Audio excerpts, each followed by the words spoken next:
Combat injured service members are still experiencing an unjust offset where they are not able to receive their retirement pay and their disability pay.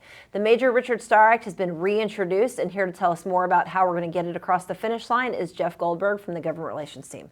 Jeff, can you just start at the top? What is the Major Richard Starr Act? The Major Richard Starr Act would eliminate an unjust offset for medically retired combat injured veterans who currently experience an offset between their DoD retirement pay and their VA disability pay. So essentially, these veterans are receiving that disability pay less the retirement pay. It's estimated that should the Major Richard Starr Act pass, it would lead to approximately $1,200 per month more for those who have been impacted by the offset previously.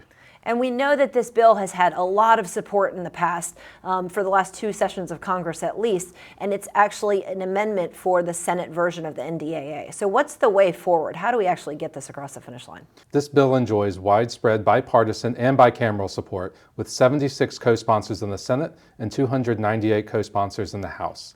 Moving forward, one of the big challenges is to address the misconception of cost. Many of the detractors point to the cost of this legislation, but we point out that $8 billion over 10 years represents 0.1% of the FY25 NDAA. So the final goal is to make sure that the Major Richard Starr Act is included in the final version of the FY26 National Defense Authorization Act.